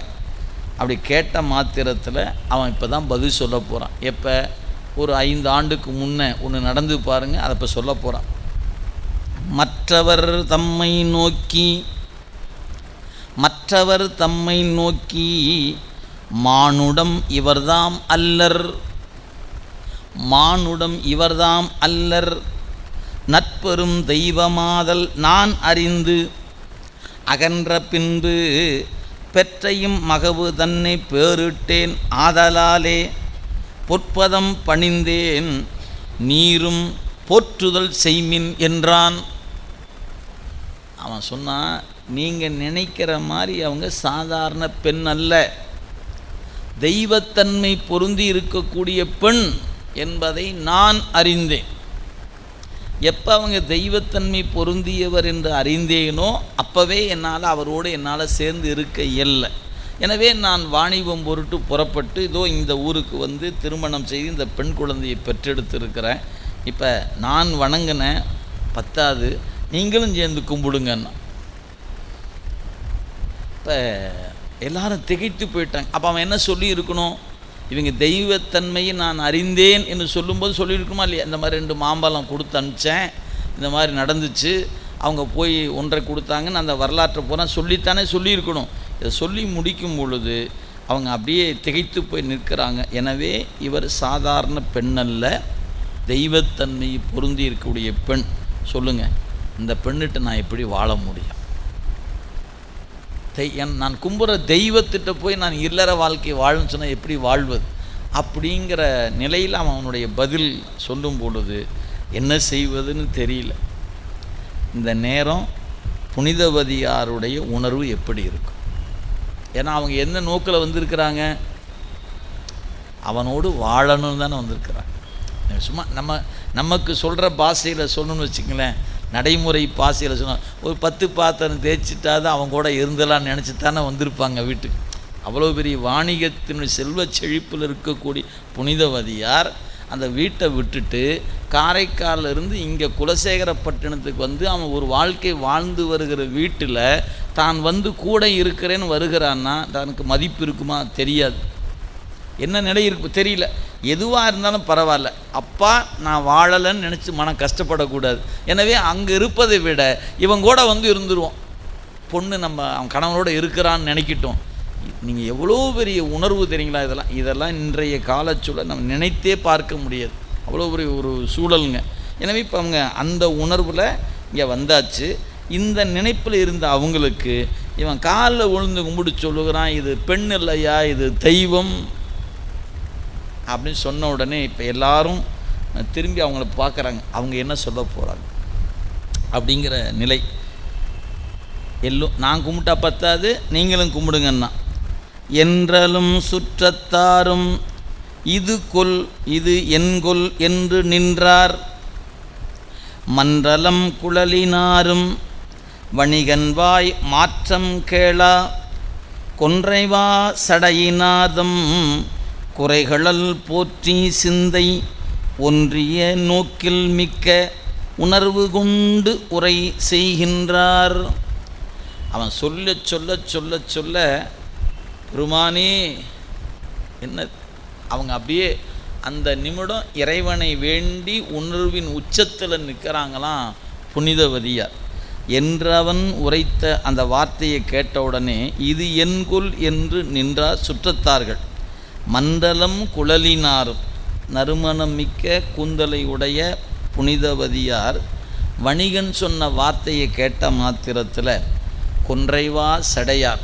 எனவே அந்த சடையுடைய பெருமானை என்ன பண்ணுறாங்களாம், அவன் திருவடி தாமரைகளை போற்றி பெருமானே அப்படின்னு எல்லாரும் திகைத்து போய் இவன் என்னையா சொல்கிறான்னு நிற்கும்போது இப்படி பார்த்தா அவங்க அப்படி கையெடுத்து கும்பிட்டு நிற்கிறாங்க. யார்? பெருமானை. அந்த மாங்கனி வேண்டும், நான் என்ன செய்வேன் பெருமானேன்னு நினைத்த போது ஒன்றிய உணர்வினோடு நின்று அவங்க கலங்கிய போது உற்றிடத்து உதவுகிற பெருமான் வந்து அருள் செய்தான் அல்லவா, அந்த திருவருளை என்ன பண்ணுறாங்க, இப்போ கை குவித்து நின்று வேண்டி நிற்கிறாங்க. என்னன்னு சொல்லார், அவ்வாறு ஒன்றிய நோக்கில் மிக்க உணர்வு கொண்டு உரை செய்கின்றார். அப்படியே கையெடுத்து குவித்து கொண்டு சொல்கிறாங்க. இப்படி சொல்வது இவனுடைய வார்த்தை, இது என் வார்த்தை அல்ல. நான் தெய்வத்தன்மை உடையவள் என்று அவன் கருதுகிறான், இது என்னுடைய கருத்தல்ல. இருந்தாலும் இப்படி கருதிய பிறகு அவனோடு வாழ்வது, அவன் தான் வாழக்கூடாதுன்னு முடிவோடு இருக்கிறான். இனி இந்த சதை பொருந்திய உடம்பு எனக்கு தேவையில்லை அப்படிங்கிற ஒரு முடிவுக்கு வராங்க. அடுத்த பாட்டில் சொல்கிறாங்க பாருங்கள், இங்கிவன் குறித்த கொள்கை இது, இங்கு இவன் குறித்த கொள்கை இது. இனி இவனுக்காக தாங்கிய வனப்பு நின்ற தசை பொதி கழித்து இங்கு உன்பால் ஆங்கு நின் தாள்கள் போற்றும் பேய் வடிவு அடியேனுக்கு பாங்குற வேண்டும் என்று பரமர்தாள் பரவி நின்றார். புனிதவதியார், பெருமானே, இவனோடு வாழ வேண்டும் என்று நான் வந்தேன். இவன் அந்த நினைப்பில் இல்லை என்று அறிந்த பிறகு இனி இவனோடு வாழ இயலாது. சரி, இவனுக்காகத்தானே இத்தனை ஆண்டுகளும் இவன் வருவான் வருவான் என்று நான் காத்து நின்றேன். எனவே எனக்கு இந்த எலும்பு தசை பொதிந்திருக்கக்கூடிய அழகு பொருந்திய இந்த யாக்கை எனக்கு வேண்டாம். பெருமான்கிட்ட வேண்டுறாங்க. எனவே அந்த பொதிந்திருக்கக்கூடிய தசை பொதிந்திருக்கக்கூடிய இந்த உடம்பு எனக்கு வேண்டாம். உன் திருவடியை போற்றுகின்ற பாங்கு பெற்றிருக்கிற பேய் கணம்னு ஒரு கணம் இருக்கிறது. அந்த பேய் கணங்களுக்குரிய உடம்பை எனக்கு தந்தருள வேண்டும் பெருமானே என்று ஓங்கிய உணர்வில் நின்று கைகுவித்து பெருமானை வேண்டி நிற்கிறாங்க. அவங்க அப்படி அந்த ஒருமித்த உணர்வில் வேண்டி நின்ற நிலையில் அவங்க பேய் வடிவு அடியேனுக்கு பாங்குற வேண்டும் அப்படின்னு விண்ணப்பம் செய்கிறாங்க. இது பார்த்திங்கன்னா அவங்க நிற்கிற இடத்திலிருந்து வேண்டுகிறார்கள். எங்கேனும் இருந்து உன் அடியேன் உன்னை நினைந்தால் என்று பெருமக்கள் சொல்வது போல அந்த ஊரினுடைய எல்லை பகுதியில் நின்று கொண்டு, பெருமானே, எனக்கு இவனுக்காகத்தான் இந்த உடம்பை சுமந்து நின்றேன். இப்போ அவன் வேண்டாம் என்று கருதியதுனால எனக்கு இந்த அழகு பொருந்திய யாக்கை எனக்கு வேண்டாம் அப்படி முடிவு பண்ணி பெருமான்கிட்ட ஏற்பு யாக்கை எனக்கு கொடு அப்படி விண்ணப்பிக்கிறாங்க. அப்படி விண்ணப்பம் செய்த பொழுது ஆன அப்பொழுது மன்றுள் ஆடுவார் அருளினாலே, ஆன அப்பொழுது மன்றுள் ஆடுவார் அருளினாலே மேனறி உணர்வு கூற வேண்டிற்றே பெறுவார் மெய்யில் ஊனடை வனப்பை எல்லாம் உதறி, ஊனடை வனப்பை எல்லாம் உதறி எற்பு உடம்பேயாக வானமும் மண்ணும் எல்லாம் வணங்கு பேய் வடிவம் ஆனார். இங்கே தான் இப்போ இப்படி வணங்கி நிற்கிறாங்க. எனக்கு பேய் வடிவத்தை தந்தருள வேண்டும் என்று வேண்டும்போது எல்லாரும் சுற்றி சுற்றமெல்லாம் பார்த்து நிற்கிது. நீங்கள் அப்படியே நீங்கள் பார்த்தா இப்போ நமக்கான தொழில்நுட்பங்கள் இப்போல்லாம் நிறைய வந்துருச்சு இல்லைங்களா? இப்போ ஏஐயில் போட்டிங்கன்னு வச்சுக்கங்களேன், அப்படி குவித்து நிற்க அப்படியே இந்த எலும்பை தவிர்த்து சதையெல்லாம் அப்படியே படபட கலண்டு விழுற மாதிரி விட்டால் ஒரு எலும்பு கூடு மட்டும் இன்னும் எப்படி இருக்கும் அது மாதிரி இப்போ அவங்க வேண்டி நிற்க நிற்க இந்த சதை பொதிந்திருக்கக்கூடிய பகுதியெல்லாம் கலண்டு விழுந்துருச்சுங்க. எலும்பு வடிவமாக அப்படியே நிற்கிறாங்க. பார்க்குற அத்தனை பேர்த்துக்கு அச்சம் தலைக்கு மேலே போயிடுச்சு. என்னையா அது பேய் வடிவம் நாங்களே அப்படின்னு பார்த்தா அப்படியே எலும்பே, அந்த எலும்பை தவிர சதை தோல் இதெல்லாம் ஒன்றும் காணலைங்க. அப்படி என்பின் யாக்கையாக நிற்கிறாங்க. அதான் சொல்றார். எனவே ஊனுடை வனப்பையெல்லாம் உதற எற்பு உடம்பே ஆக, எலும்பு மட்டும்தான் இருக்குதுங்க, அந்த உடம்பு அப்படி தான் நிற்கிது. எற்பே யாக்கையாக வானமும் மண்ணும் எல்லாம் வணங்கும் பேய் வடிவமானார். இந்த பேய் வடிவம் என்பது இறைவனிடத்தில் பூத கணங்களில் பேய் கணம்னு ஒரு கணம் இருக்குது, மறந்துடக்கூடாது. நாம் நினைக்கிற பேய் இல்லைங்க, செத்துப்போனால் ஆவியாக சுற்றுறாங்களே அந்த பேய் நினச்சிடாதீங்க. ஏன், அவங்களுக்கு உடம்பு கிடையாது, உயிர் மட்டும்தான் இருக்கும். இன்னொரு உடம்புல போய் தங்கும்போது தான் சேட்டை பண்ணுறது. பேய் பிடிச்சிச்சின்னு சொல்கிறேன் பாருங்கள். அப்போ சூக்கும தேகத்தில் கண்ணுக்கு தெரியாமல் சுற்றி கொண்டு இருப்பாங்க. எந்த உடம்பு கிடைக்குதோ அந்த உடம்புல புகுந்து போய் இருந்து தங்கி சேட்டை பண்ணிட்டு கொண்டு இருப்பது. இது நாம் பார்க்குற உலகில் இருக்கக்கூடிய பேய். இங்கே இது அப்படி இல்லை, எலும்பு யாக்கையாக நிற்கிறாங்க. எலும்பே வடிவமாக ஒரு உருவம் நிற்கிறது என்பதை எற்பு யாக்கை அப்படின்னு சேக்கிழார் பதிவு செய்கிறாருங்க. எனவே அவங்களுடைய உடம்பு எலும்பை தவிர வேறு எதுவுமே அந்த உடம்புல இல்லை, எல்லாம் கலந்து விழுந்தாச்சு. எற்பு யாக்கையாக நிற்கக்கூடிய நிலையில் வானும் மண்ணும் வணங்கக்கூடிய வண்ணமாக பேய் வடிவத்தை பெற்று நிற்கிறார்கள் புனிதவதியார். இதுக்கு தான் முன்ன சொன்னார், மயிலை காளை போன்று இருக்கின்ற ஆடவனுக்கு திருமணம் செய்து கொடுத்தாங்க. அப்போ மயில் எப்படி விரும்பும்போது தோகையை உதிர்த்து கொண்டதோ அதுபோல் வனப்பை எல்லாம் உதிர்த்து கொண்டு எற்பு யாக்கையாக புனிதவதியார்கள் நிற்கிறார்கள். சுற்றத்தார்கள்லாம் அச்சப்பட்டாங்க, பயந்து ஓடியே போயிட்டாங்கன்னார். சொல்கிறார் பாருங்க, மலர்மலை பொழிந்து எங்கும் வானவ துந்துவியின் நாதம் உலகெலாம் நிறைந்து விம்ம உம்பரும் முனிவரும் தாமும் குலவினர் கணங்கள் எல்லாம் குணலையிட்டன முன் நின்ற தொல்லியல் பல் சுற்றத்தாரும் தொழுது அஞ்சி அகன்று போனார். இவங்க எலும்பு வடிவம் பெற்றபோது மேலிருந்து மலர் மழை பொழிந்தது. மலர் மழை பொழிய வான துந்துவியின் முழக்கம் இருந்தது. அதுக்கப்புறம் அந்த முழக்கம் உலகெல்லாம் நிறைந்து விம்மியது. அது மட்டும் இல்லை, முனிவர் குலாம் முதலானவர்களெல்லாம் குணலை கூத்து என்கிற ஒரு கூத்து ஆடுகிற நிலையில் இங்கு சுற்றத்தார்கள் இந்த வடிவத்தை கண்டி அஞ்சி அவங்க வணங்குனாங்க.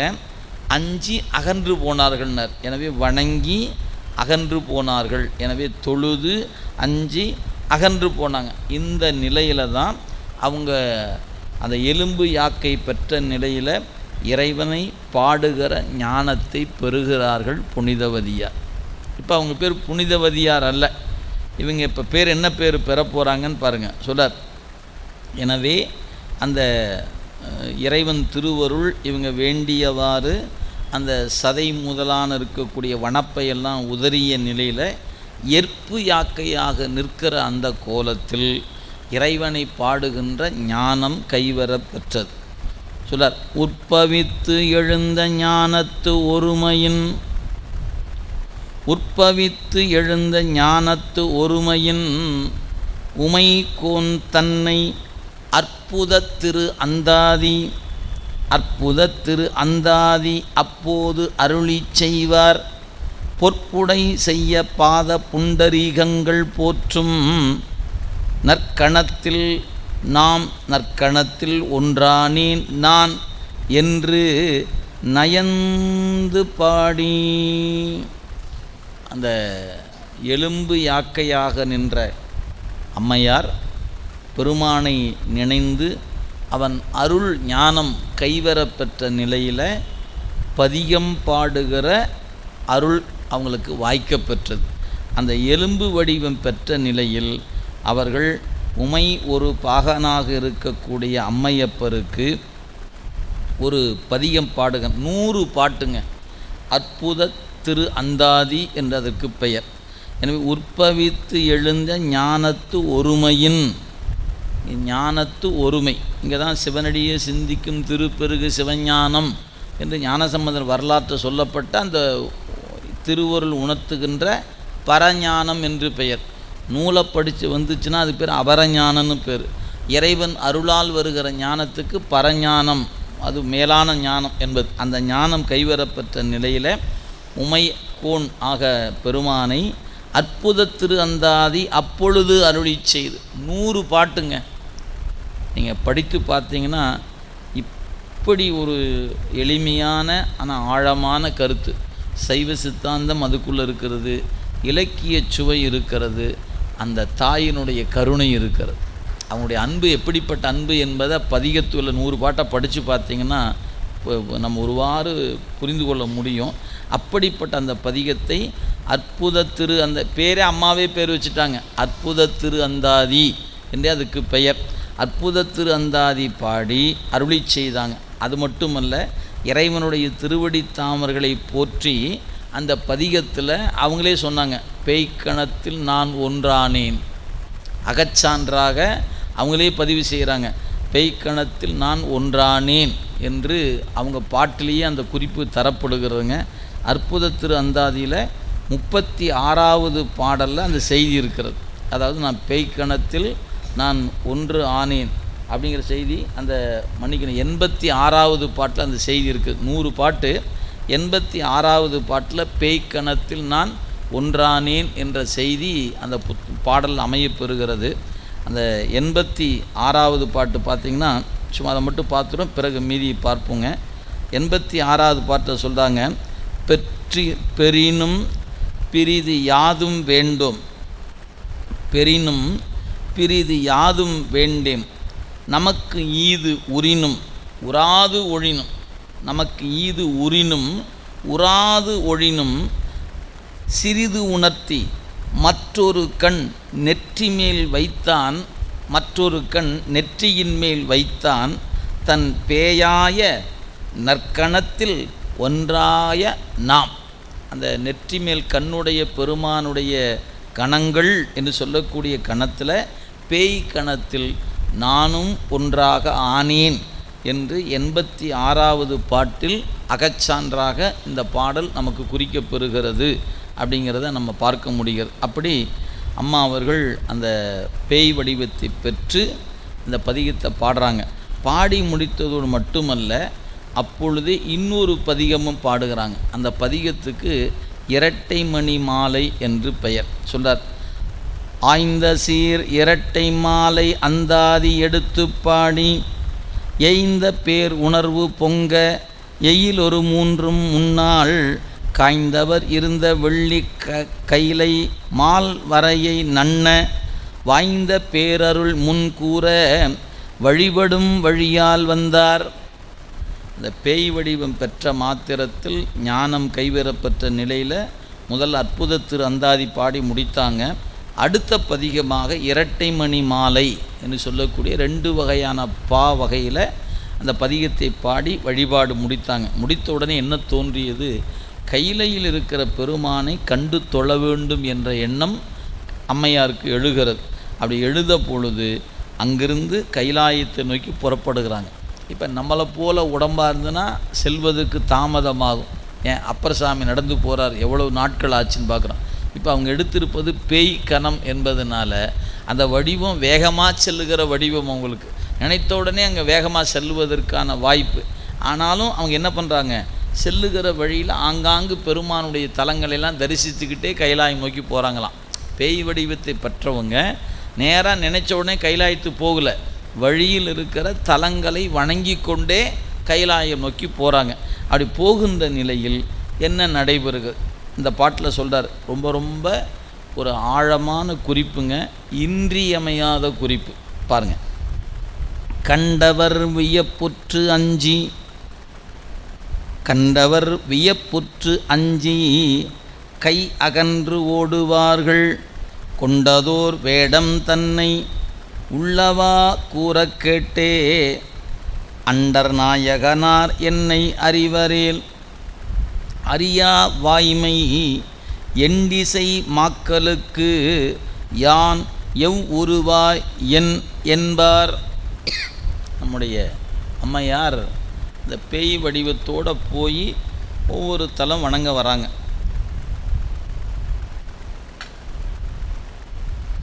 இப்படி இவங்களுக்கு முன்னாடி இருந்து வழிபாடு பண்ணிக்கின்ற மக்கள் இருப்பாங்க இல்லையா, இவங்க இப்படி உள்ளே வரும்பொழுதே எல்லாத்துக்கும் பயம் வந்துடும். என்னையா அது ஒரு வடிவம் வருதே அப்படின்னு பயந்தவங்க அப்படி அஞ்சு ஒதுங்கி நின்றாங்க. இவங்க ஒதுங்கி நிற்கிறத பார்த்தோன்னே அம்மா பார்க்குறாங்க, இவங்க ஏன் பயப்படுறாங்கன்னு. நம்மை பார்த்து தான் அவங்க பயப்படுறாங்க அப்படிங்கிறது அவங்களுக்கு தெரிஞ்சுது. எனவே அண்டர் சொல்கிற பாருங்கள், அந்த கண்டவர் வியப்புற்று அஞ்சி அப்படி விலகி நிற்கிறாங்க. கை அகன்று அவ்வாறு அஞ்சியதோடு மட்டுமல்ல, அவங்க அகன்று ஓடுவார்கள். அந்த இடத்த விட்டு அகன்று போகிறாங்க. நம்மளை பார்த்துட்டு இவங்க சாமி கும்பிடாமல் இப்படி போகிறாங்களே ஐயோ அப்படின்னு பார்த்தவங்க இவங்க வடிவத்தை கண்டு தான் அவங்க அஞ்சுகிறார்கள் என்பதை புனிதவதியாராகிய அம்மையார் உணர்ந்து கொண்டாங்க.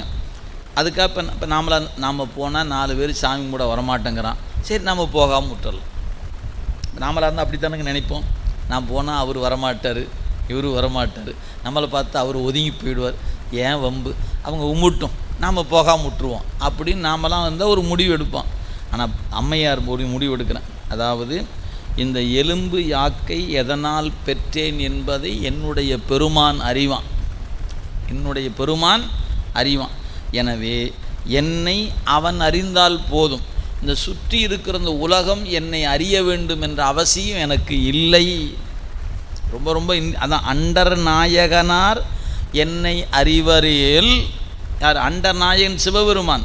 அண்டர் நாயகனார் என்னை அறிவரேல் அறியா வாய்மை எண்டிசை மக்களுக்கு, 8 திசையில் இருக்கக்கூடிய மக்களுக்கு நான் எந்த வடிவம் எடுத்தால் இவங்களுக்கு என்ன? இந்த சொல் பார்த்தீங்கன்னா ரொம்ப ஒரு ஆழமான கருத்துங்க. ஏன்னா எப்போவுமே உன் நினைவில் வைத்து கொள்ளுங்க, ஒரு பொது நோக்கில் நீங்கள் ஒரு தொண்டுக்கு ஆட்படுகிற பொழுது நம்மை சூழ்ந்திருப்பவர்கள் நம்மை பரிகாசிப்பார்கள், ஏளனம் பண்ணுவார்கள், எல்லா விதமான பழியும் நம்ம மேலே சுமத்துவாங்க.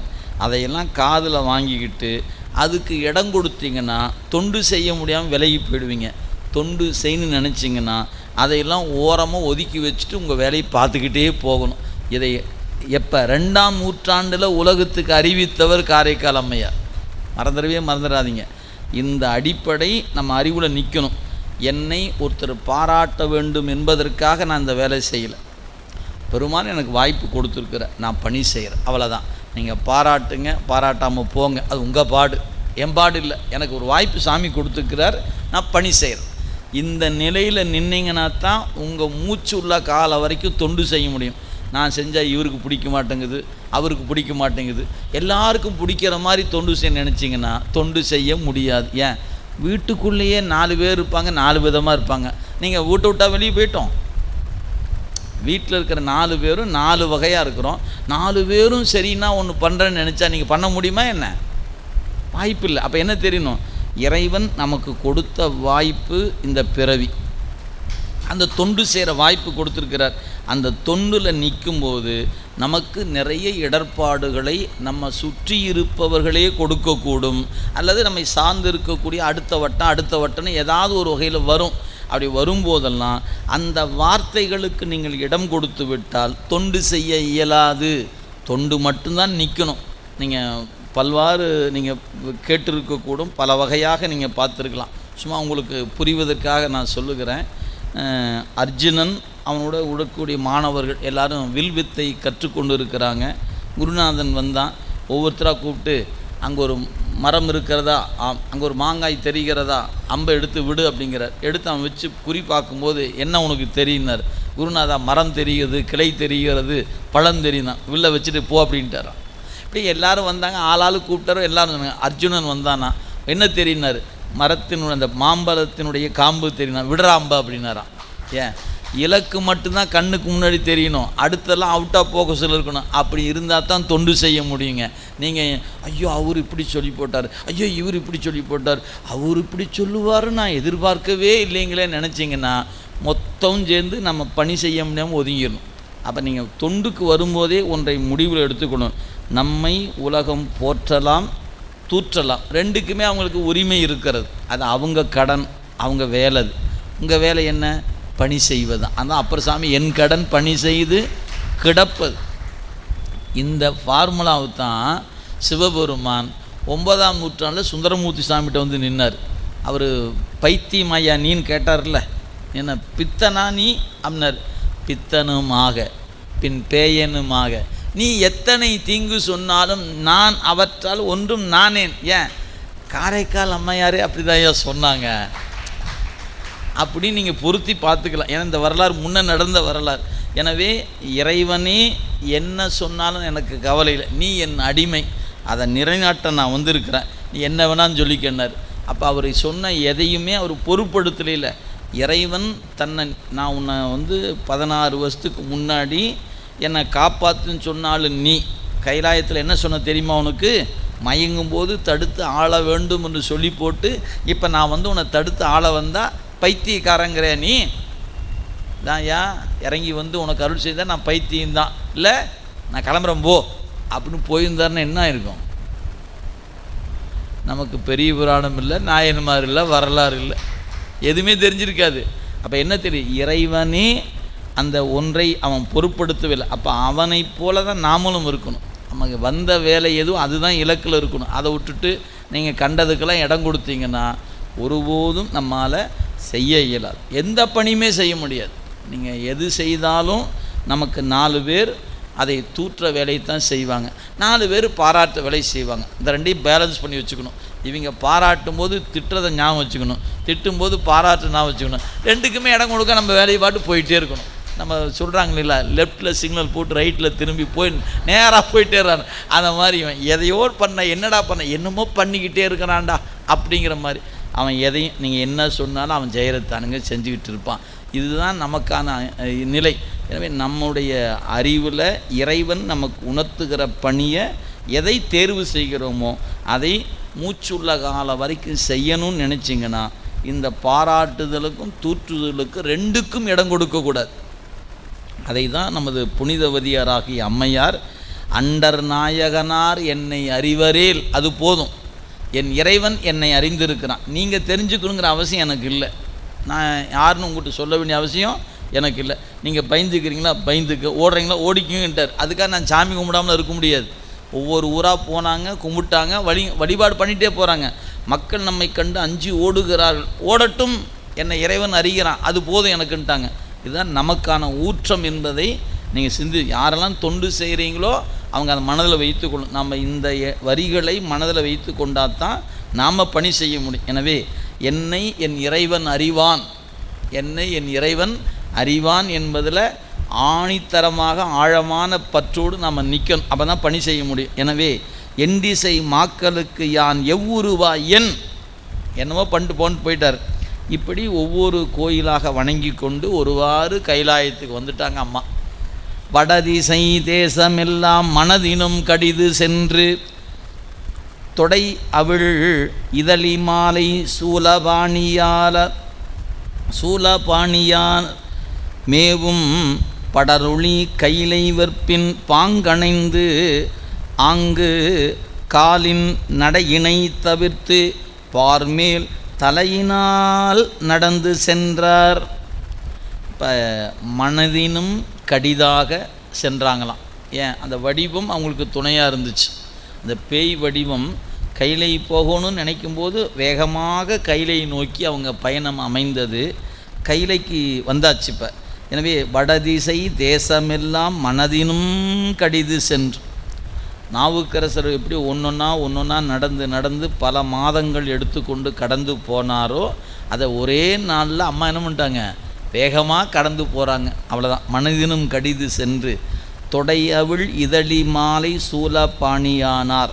ஆக சூலபாணி மூவிலைச்சூலம் ஏந்தி இருக்கக்கூடிய பெருமான், கொன்றை அணிந்த பெருமானுடைய மலை மேவும் படருளி கைலை வெறுப்பு, அந்த கைலாய மலை என்கிற மலையில் பக்கத்தில் வந்தோன்னே, அப்போனா மலையினுடைய அடிப்பகுதிக்கு வந்த பொழுது இனி காலால் நடந்து செல்ல வேண்டாம் அப்படின்னு அந்த நடையை தவிர்த்தாங்களாம். ஏன், என் அப்பன் குடிகொண்டு இருக்கிற மலை, இதை நான் நடந்து போக மாட்டேன் அப்படின்னு என்ன பண்ணாங்களாம், தலைகீழாக தலையால் நடந்து போகிறாங்களாம். கால் மேலே தலை கீழே.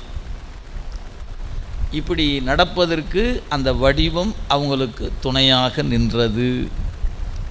அவங்களுடைய வடிவம் அதுக்கு பெருந்துணையாயிற்று.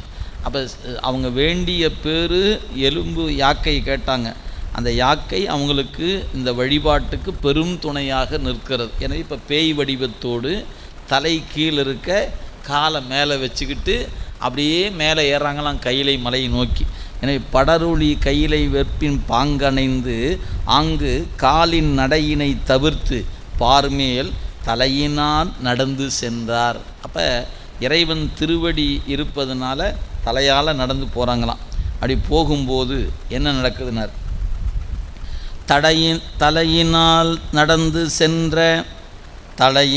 நடந்து சென்று சங்கரன் இருந்த வெள்ளி மலையினை மேல் ஏறும்போது மகிழ்ச்சியால் அன்பு பொங்க கலையினா திங்கள் கண்ணி கண்ணுதல் ஒரு பாகத்து சிலை நுதல் இமவல்லி திருக்கண் நோக்கு உற்றதன்றே. அம்மா அப்படி தலையால் நடந்து சிவசிவா சிவசிவான்னு மகிழ்ச்சியோடு அப்படியே மேலே நடந்து பெருமானை நோக்கி போகிறாங்களாம். அங்கே பெருமான் பக்கத்தில் இருக்கிற இடப்பாகத்தில் இருக்கிற உமையம்மையினுடைய கண்ணோக்கத்தில் அங்கே யாரோ ஒருத்தர் வருகிறாரே, யார் தலையால் நடந்து வராங்களே யார் அப்படின்னு உமையம்மைக்கு வியப்பு தோன்றுகிறதான் சொல்லார். எனவே அவ்வாறு தலையினால் நடந்து சென்று சங்கரன் இருந்த வெள்ளி மலையின் மேல் ஏறும்போது மகிழ்ச்சி பொங்க, நடந்து செல்லுகிற காரைக்கால் அம்மையார் உள்ளத்தில் மகிழ்ச்சி பொங்கி இருக்கிறது. அப்படி பொங்க கலை இளம் திங்கள் கண்ணி சந்திரனை போன்ற நெற்றியை கொண்டிருக்கக்கூடிய அந்த அம்மை சந்திரனை தலையில் கொண்டிருக்கிற சிவபெருமானுடைய ஒரு பாகத்தில் இருக்கிற அம்மை. எனவே கலை இளம் திங்கள் கண்ணின் கண்ணுதல் சிவபெருமானுடைய ஒரு பாகத்தில் இருக்கின்ற சிலை நுதல் இமயவல்லி வில்லை போன்ற புருவத்தை கொண்டிருக்கிற உமையம்மை இப்போ என்ன பண்ணாங்களாம், அங்கே பார்க்குறாங்க யாரை, தலையால் நடந்து வருகின்ற புனிதவதியாராகிய காரைக்கால் அம்மையாரை பார்க்குறாங்களாம். பார்த்துட்டு பெருமான்கிட்ட கேட்குறாங்களாம், என்னென்னு சுவாமி அங்கே ஒரு உருவம் வருகிறதே என்ன சுவாமி அப்படின்னு அவங்க கேட்குறாங்களாம். பாருங்கள், அம்பிகை திரு உள்ளத்தில் அதிசயத்து தாழ்ந்து, அம்பிகை திரு உள்ளத்தில் அதிசயத்து அருளி தாழ்ந்து தம் பெருமானை நோக்கி தலையினால் நடந்து இங்கு ஏறும் எம்பெருமானே ஓர் எற்பின் யாக்கை அன்பு என்னே, எற்பின் யாக்கை அன்பு என்னே என்ன நம் பெருமாட்டிக்கு அங்கு நாயகன் அருளி செய்வார். சொல்கிறாங்க, அம்பிகை திருவுள்ளத்தில் அதிசயத்து, இப்படி கூட அன்பு செலுத்துவாங்களா சாமி? ஏன் பெருமானை பார்க்குறாங்க, உங்கள் மேலே எவ்வளோ அன்பு பார், ஏன் காலால் நடந்து வரக்கூடாதுன்னு தலையால் நடந்து வராங்களே. அந்த காட்சியை பார்த்தோன்னே அதிசயத்து அருளி தாழ்ந்து பெருமானை வணங்கி கொண்டு, பெருமானே ஒரு விண்ணப்பம் கேட்கலாமா, என்ன அம்மை சொல்லு அப்படின்னு சுவாமி பார்த்து கேட்குறாராம். அப்படி கேட்டோன்னே, இல்லை அங்கே ஒருத்தர் நடந்து வராங்க இல்லையா, சொல்லாங்க பாருங்கள், தம்பெருமானை நோக்கி தலையினால் நடந்து இங்கு ஏறும் எம் பெருமானே ஓர் என்பின் யாக்கை அன்பு என்னே. என்ன அன்பு இருந்ததுன்னா இப்படி காலால் நடந்து வராமல் தலையால் ஒரு வடிவம் வருகிறதே பெருமானே என்னே அப்படின்னு அதிசயித்து தாழ்ந்து வணங்கி பெருமான்கிட்ட கேட்டாங்களாம். இப்படி கேட்டு இப்போ பதில் சொல்கிறார் பெருமான். இவர் பதில் சொல்வதுக்குள்ளே அம்மா பக்கத்தில் வந்துட்டாங்க. அடிப்பகுதியில் நடந்து போகிறாங்க, அம்மா பார்த்துட்டு கணவர்கிட்ட கேட்குறாங்க. கேட்டுட்டு இப்போ பெருமான் பதில் சொல்லும்போது அம்மை நடந்து ரொம்ப நெருக்கமாக பக்கத்தில் வந்தாச்சான். சொல்ல பாருங்க, வரும் இவள், அவள் அல்ல, ஏன் தூரமாக இருந்தால் தானே அவள்னு சொல்லணும். வரும் இவள் நம்மை பேணும் அம்மைகான், வரும் இவள் நம்மை பேணும் அம்மைகான் உமையே மற்ற இப்பெருமை சேர் வடிவம் வேண்டி பெற்றனள் என்று பின்றை அருகு வந்து அணைய நோக்கி அம்மையே, அருகு வந்து அணைய நோக்கி அம்மையே என்னும் செம்மை ஒரு மொழி உலகம் எல்லாம் உய்யவே அருளி செய்தார். பெருமான் வந்து அம்மா கேட்குறாங்க, சுவாமி அங்கே வருகின்ற அந்த வடிவத்தின் அன்பு என்னே அப்படின்னு கேட்ட உடனே அவர் பக்கத்தில் வந்துட்டாங்க. இப்போ நம்முடைய அம்மையார் வரும் இவள் பக்கத்தில் வந்தாச்சு. இவள் என்னுடைய அம்மான்னு சொல்லலை, அந்த வார்த்தையை கவனிக்கணும். உன்னையும் என்னையும் பேணுகிற தாய் அப்படின்னார். நம்மை பேணும் அம்மைகான், என்னை பேணும் அம்மைன்னு சொல்லியிருந்தால் அம்மாவை விட்டுட்டு சொன்னார்னு அர்த்தம். இப்போ சேர்த்து சொல்லும்போது என்ன பண்ணிட்டார், உன்னையும் என்னையும் தாயோ அன்போடு போற்றுகிற தாய் அவள். அதனால் நம்மை பேணும் அம்மைகான்னாராம். உமையம்மைக்கிட்ட பெருமான் சொல்லுகிறான் என்னென்னு, அவள் நமக்கு தாய். நினச்சி பாருங்கள், பக்தியில் எங்கேயாவது இப்படி ஒரு இடத்த நம்ம பார்க்க முடியுமான்னு கேட்டால் காணா. ஆனால் பெருமான் சொல்லுகிறான், இவள் உனக்கும் எனக்கும் அன்னை, வரும் இவள் நம்மை பேணும் அம்மைகான்.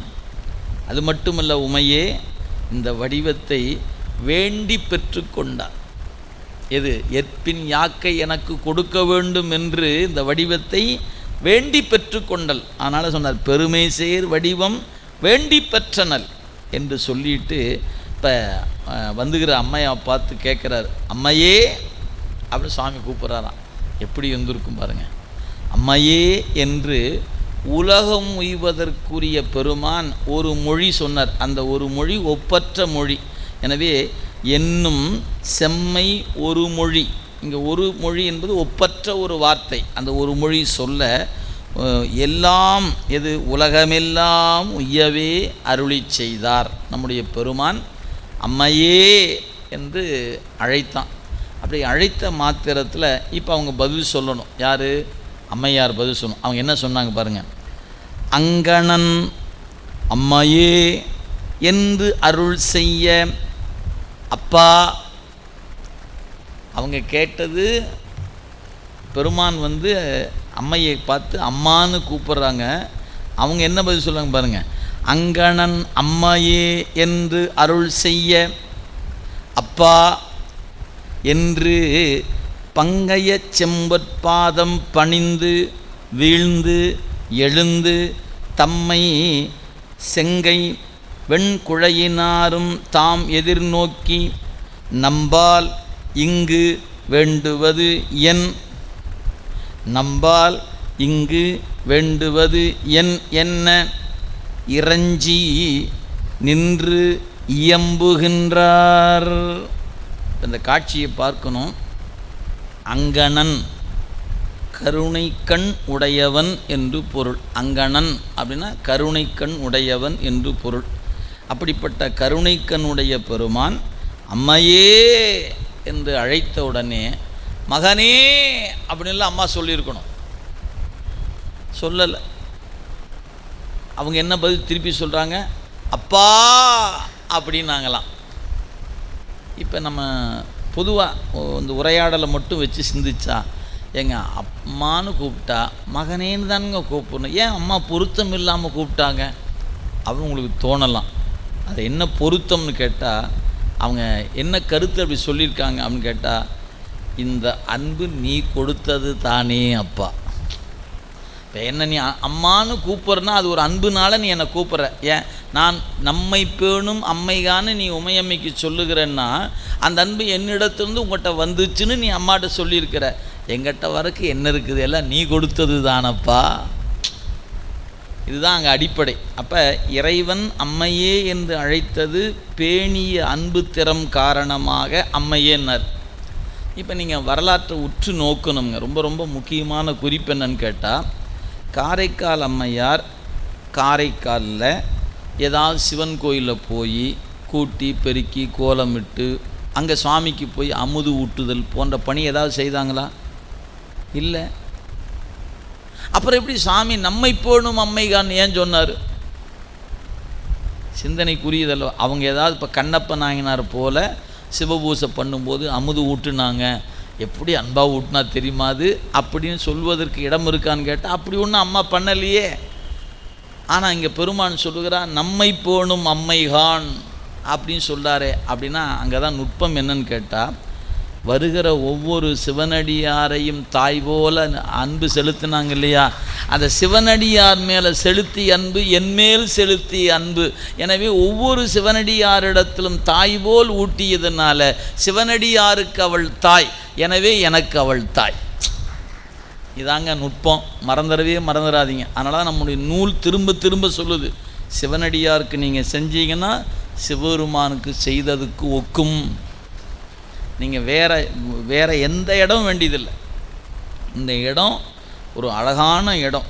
பெருமான் புனிதவதியாராகிய அவரை அம்மா என்று அழைத்தது காரணம் என்ன?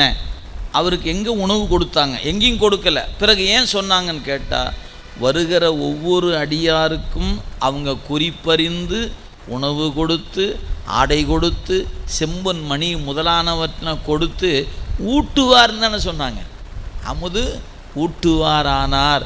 அப்போ ஊட்டுகின்ற தாய் அன்பு அவங்ககிட்ட இருந்ததுனால சிவபெருமான் சொல்லுகிறான், என் அன்பனுக்கு ஊட்டியதுனால அது எனக்கே ஊட்டியது தான். எனவே நமக்குடைய வகையில் சாமி உமையம்மை சேர்த்தி கொண்ட ஏன் தண்ணீர் பிரிவிழா எங்கோமான் அல்லவா, அவங்க ரெண்டு பேரும் பிரிக்க இயலாத சக்தி அல்லவா. எனவே தன்னில் பிரிவிழா நிற்கக்கூடிய உமையம்மையை சொல்லும்போது நம் அடியவரை பேணி பாதுகாத்த அன்பு நம்மை பேணி பாதுகாத்ததுக்கு ஒக்கும் என்பதனால வரும் இவள் நம்மை பேணும் அம்மை கான் என்பது சால பொருந்தும் என்பதை நினைவில் வைத்துக்கொள்ளும்.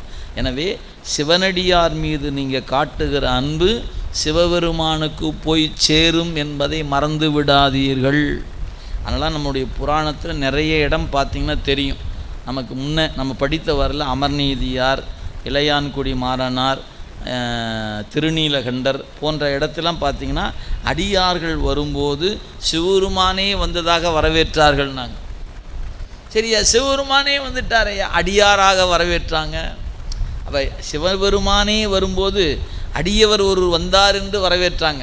ஆனால் சிவபெருமான் நினைந்து வந்த அடியார் வந்தாங்க இல்லையா, அப்போ சிவமே வந்து விட்டது என்று வரவேற்றார்கள். அவங்க அந்த வார்த்தையில் நீங்கள் அந்த வேறுபாட்டு அந்த ஒற்றுமை நம்ம புரிந்து கொள்ள வேண்டும். எனவே நாயன்மார்கள் அடியவர்களை சிவமாகவே பார்த்தார்கள்.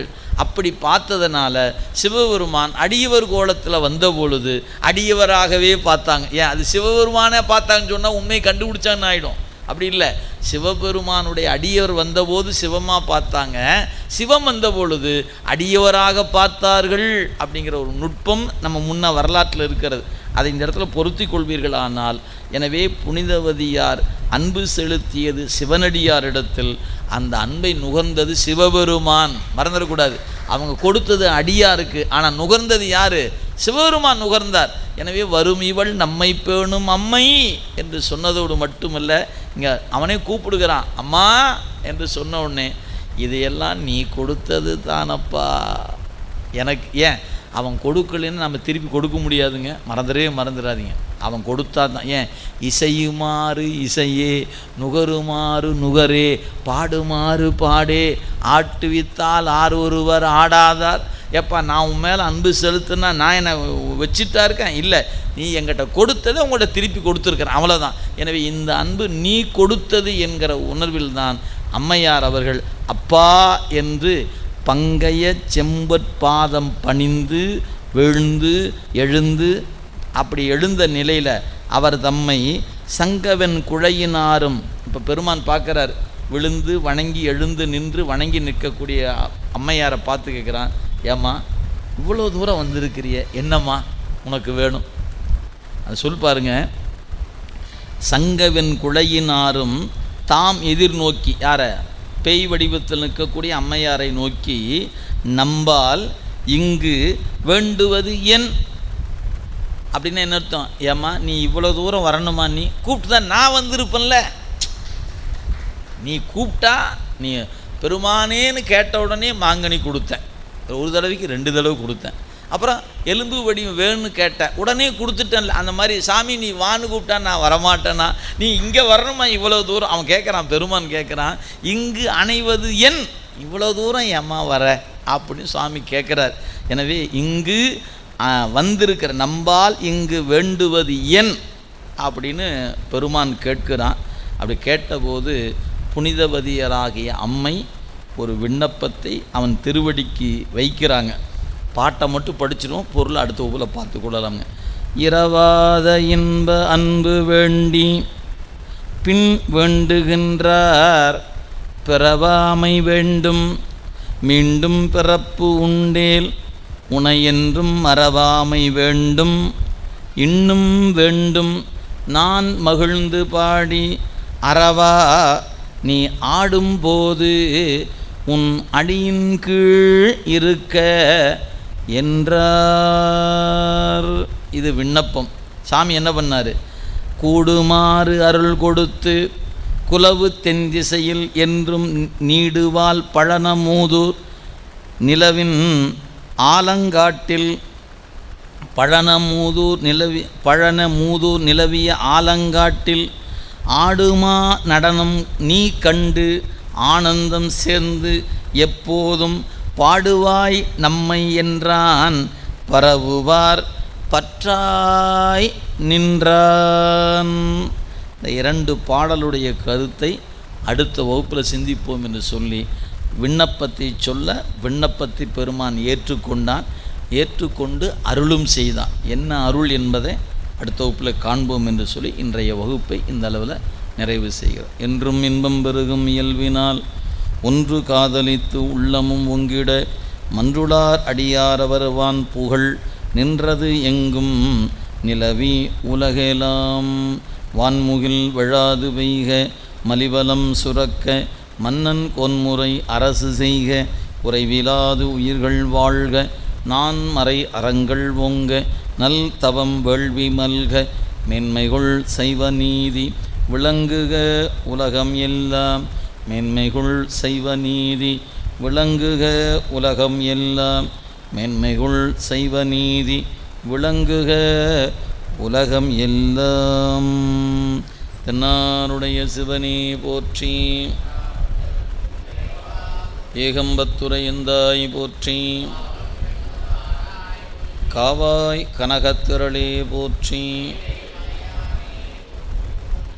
ஐந்தெழுத்து பெருவேள்வி. ஓம் நம சிவாய சிவாய நம. ஓம்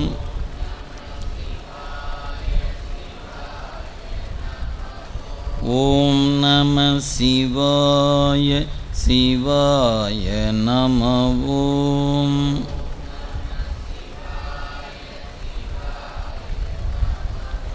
ஓம் நம சிவாய சிவாய நம. ஓம்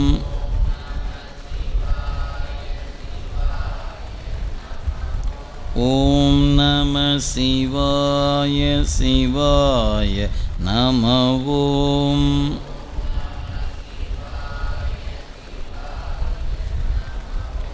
ஓம் நம சிவாய சிவாய நம. ஓம்